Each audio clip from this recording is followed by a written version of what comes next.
Il y a quelques années, un avocat pénaliste m'expliquait qu'il pouvait défendre n'importe qui. À une seule condition, que l'accusé ne lui mente pas. Si l'accusé persistait à nier, alors que toute l'enquête prouvait son implication, alors c'était marre. Ce serait sans lui. Sans vouloir verser dans l'angélisme, cela semble logique. Comment défendre quelqu'un quand vous-même vous n'arrivez pas à le croire? Après, bien sûr, sous la robe noire, chacun et chacune a sa personnalité. Et il existe pléthore d'avocats qui aiment avoir un défi à relever. Et il en faut. Défendre, et c'est important de le répéter, ce n'est pas chercher des excuses. Quoi qu'il arrive, les dernières personnes véritablement maîtres de la défense, ce ne sont pas les avocats, ce sont les accusés eux-mêmes. C'est aux accusés que seront posées les questions, c'est eux qui ouvriront la bouche et parleront de ce qui est arrivé. Mais parfois, leur stratégie de défense est, disons-le franchement, carrément désastreuse. Procès, crimes et faits divers. Fenêtre sur cour, les chroniques judiciaires d'Élise Costa.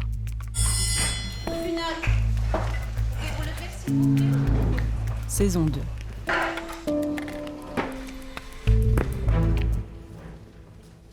Quand la culpabilité est reconnue, quand il n'y a pas de doute donc, que raconter? Faire amende honorable est une bonne stratégie de défense. À partir du moment où les faits sont reconnus, qu'il y a des aveux, surtout s'ils sont circonstanciés, c'est-à-dire détaillés, alors, seulement à partir de ce moment-là, un procès d'assises peut véritablement avancer. Avancer, ça veut dire que les débats ne vont pas se concentrer sur est-ce que oui ou non l'accusé a commis le crime, mais sur pourquoi, de quelle manière, et comment tout ça est arrivé. C'est un prisme à grande échelle en quelque sorte. On peut saisir parfois, à travers un cas particulier, le fonctionnement d'une société, là où elle réussit et là où elle échoue, ses bons côtés et ses limites. Ce serait bien sûr l'idéal si toutes les affaires étaient ainsi. Souvent, la cour d'assises rétrécit ses débats face au discours de l'accusé. Alors, quelles sont les mauvaises stratégies de défense? Souvenez-vous, il y a 2 semaines, je vous ai parlé de Judith, cette jeune fille frappée et humiliée durant 3 ans par sa petite amie Anaïs et la mère de celle-ci, Marie-Carine.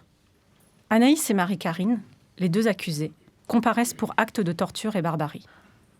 Au moment des faits, Anaïs et Judith sont en couple. Judith a emménagé chez Anaïs, qui elle-même vit avec sa mère, Marie-Carine. Anaïs et Judith, la victime, sont nées avec un léger handicap mental.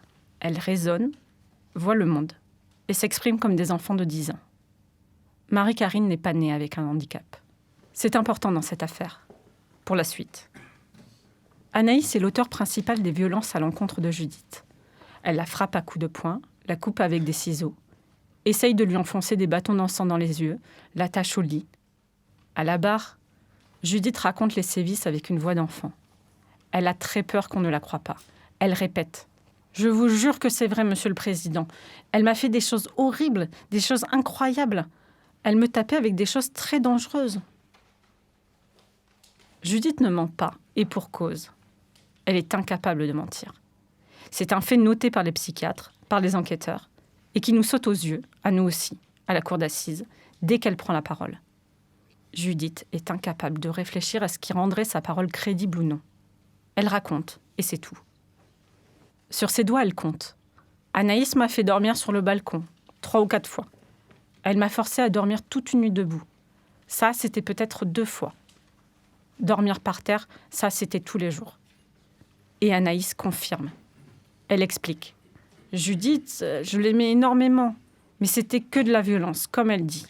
C'est horrible ce que j'ai fait. Anaïs ne se contrôlait plus. À la fin, elle avait même peur de rester seule avec Judith. Elle sentait qu'elle pouvait aller trop loin et la tuer. Puis Judith raconte ce que lui a fait subir Marie-Carine, la mère d'Anaïs.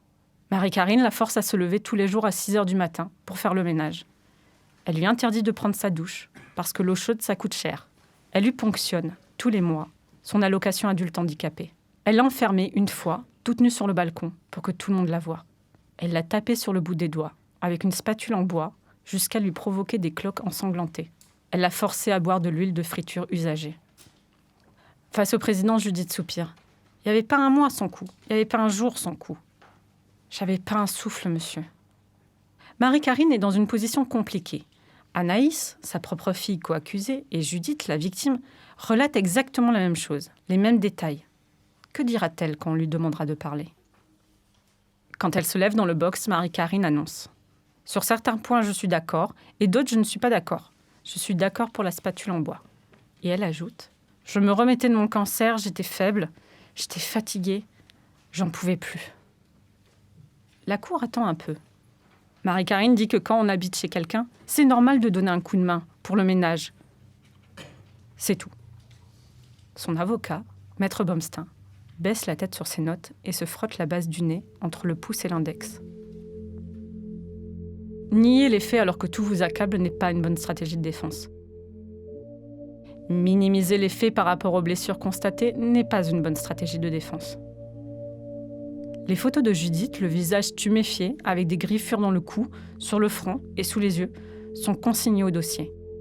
Le médecin légiste qui a rencontré Judith 6 mois après les faits note dans son rapport tous les symptômes de stress post-traumatique. Cauchemars récurrents, dépression, isolement. Pourtant, Marie-Karine ne s'arrête pas là. Elle va avoir recours à la plus terrible des stratégies de défense.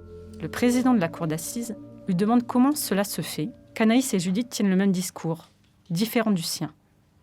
Comment Marie-Karine l'explique-t-elle ? Alors, les mains serrées devant elle, elle s'énerve. Elles se sont entendues entre elles. Comme ça, je suis en détention, puis Anaïs est libérable, et elles peuvent se remettre ensemble. Depuis le début, je me suis rendu compte de ça. À côté de moi, quelqu'un du public souffle. Alors là, c'est plié. La théorie du complot. Tout le monde s'est ligué contre moi.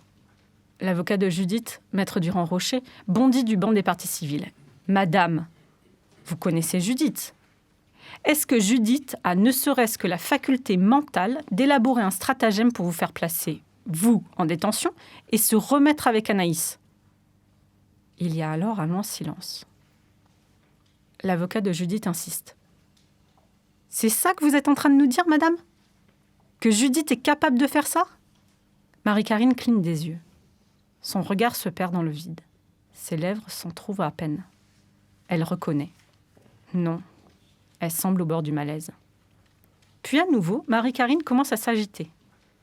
Depuis le début, on parle de déficience mentale, mais elles étaient adultes. Puis elle se tourne vers Judith et lui dit « Judith, j'ai cherché à ce que tu retournes chez ton papa, chez ta maman, mais t'as pas voulu. T'as voulu subir. Pourquoi tu es restée ?» Au final, Marie-Karine a été condamnée à la même peine que sa fille Anaïs, 12 ans de réclusion criminelle.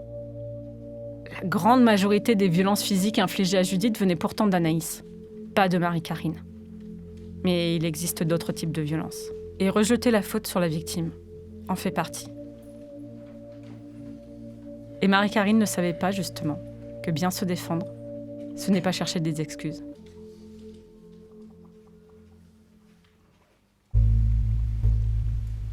Fenêtre sur cour est un podcast produit par Arte Radio.com.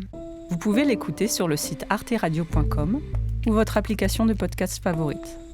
N'hésitez pas à nous soutenir en laissant des étoiles ou des commentaires. Rendez-vous dans 15 jours pour le prochain épisode.